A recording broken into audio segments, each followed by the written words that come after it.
JVM আর্কিটেকচারের core বিষয়গুলো জানার পূর্বে আমি মনে করি আপনাদের জেভিএমের ইতিহাসটা জানা প্রয়োজন।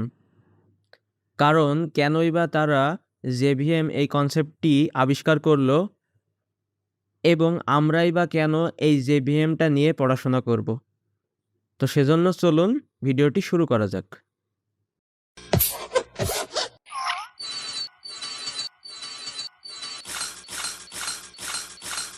জেভিএম বা জাভা ভার্চুয়াল মেশিন। এখানে জাভাটি হলো প্রোগ্রামিং ল্যাঙ্গুয়েজের নাম এবং ভিএম দ্বারা ভার্চুয়াল মেশিন বোঝানো হয়, যেটি আমাদের কম্পিউটারের মতো একটি কম্পিউটার, যেটি ফিজিক্যাল না, দেখা যায় না, অদৃশ্য, ভার্চুয়াল বা কাল্পনিক। প্রোগ্রামিং ল্যাঙ্গুয়েজ এই কনসেপ্টটি আসার পর থেকেই সি প্রোগ্রামটা ডেভেলপারদের কাছে খুবই পরিচিত একটি ল্যাঙ্গুয়েজ ছিল, কিন্তু এটির স্ট্রাকচারগত জটিলতার কারণে ডেভেলপাররা এটি অপছন্দ করতে শুরু করে। এরই প্রেক্ষিতে C++-এর জন্ম হয়, যেটি অবজেক্ট ওরিয়েন্টেড মেনে কাজ করে, যার কারণে প্রোগ্রামাররা তাদের কোডগুলি রিইউজ করতে পারছিল এবং খুব সহজে অন্যদের বোঝাতে পারছিল। তারপর যখন সময়টা ছিল 1990, তখন সান মাইক্রোসিস্টেমের কাছে অসংখ্য টুল ছিল যেগুলো সি প্রোগ্রাম দ্বারা তৈরিকৃত ছিল, যার কারণে এই টুলগুলি ব্যাকডেটেড হতে শুরু করছিল। এই বিষয়টি সান মাইক্রোসিস্টেমের জন্য আরও জটিল হয়ে যায় যখন Steve jobs next step operating system নিয়ে কাজ শুরু করে দেয়, যেখানে অবজেক্ট ওরিয়েন্টেড কনসেপ্টটি কমপ্লিট প্রকাশ করা হচ্ছিল। এরই কারণে সান মাইক্রোসিস্টেম তাদের নতুন প্রজেক্ট অ্যানাউন্স করে দেয়, যেটি ছিল গ্রিন প্রজেক্ট। এই প্রজেক্টের উদ্দেশ্য ছিল C++-এর থেকেও আরও অ্যাট্রাকটিভ প্রোগ্রামিং ল্যাঙ্গুয়েজ বানানো, যেটির টিম লিড হিসাবে জেমস গসলিনকে দায়িত্ব দেওয়া হয়। তারপর জেমস গসলিন C++-এর উপর কম্পেয়ার করে বিভিন্ন ধরনের ফিচার কম বেশি করে একটি নতুন প্রোগ্রামিং ল্যাঙ্গুয়েজ ডেভেলপ করার চেষ্টা করে। ডেভেলপ করার সময় তিনি এই ল্যাঙ্গুয়েজটির নাম ওক ল্যাঙ্গুয়েজ দেয়।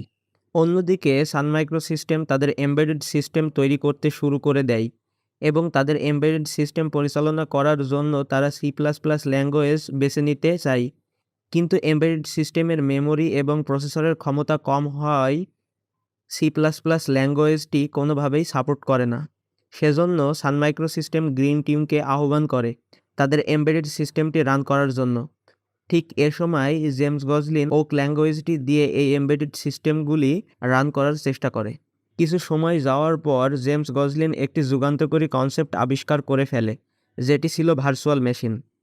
ভার্চুয়াল মেশিন মানে উনি এখানে চিন্তা করছিল আমরা কোড লেখার ক্ষেত্রে কোনো নির্দিষ্ট ফিজিক্যাল মেশিনের উপর চিন্তা করে লিখব না, আমরা একটি ভার্চুয়াল বা কাল্পনিক মেশিনের জন্য লিখব, যেটি পরবর্তীতে একটি নির্দিষ্ট ফিজিক্যাল মেশিনের জন্য অটোমেটিক কনভার্ট হয়ে যাবে।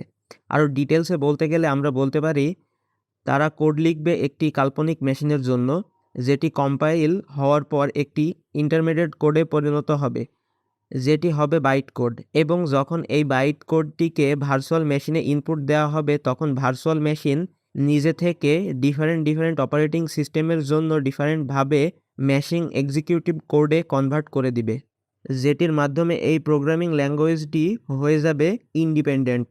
আমি যেই ওক ল্যাঙ্গুয়েজ নিয়ে কথা বলছি, কিছু জটিলতার কারণে এই ওক নামটি আর থাকেনি। পরবর্তীতে এই নামটি হয়ে যায় আমাদের অতি পরিচিত জাভা প্রোগ্রামিং ল্যাঙ্গুয়েজ। এই নামটি এসেছিল জেমস গসলিনের এক কাপ জাভা কফি খাওয়ার দৃশ্য থেকে, সেজন্য আপনারা জাভা প্রোগ্রামিং ল্যাঙ্গুয়েজের লোগোতে এক কাপ কফি দেখতে পান। ইনশাল্লাহ আমি আগামী ভিডিওটিতে জেভিএমের কোর বিষয়গুলো নিয়ে আলোচনা করব, বা আমি বলতে চাচ্ছি জেভিএমের ইন্টারনাল মেকানিজমগুলো নিয়ে বিস্তারিত আলোচনা করার চেষ্টা করব। আশা করি এই ভিডিওটি আপনাদের ভালো লেগেছে। আসসালামু আলাইকুম।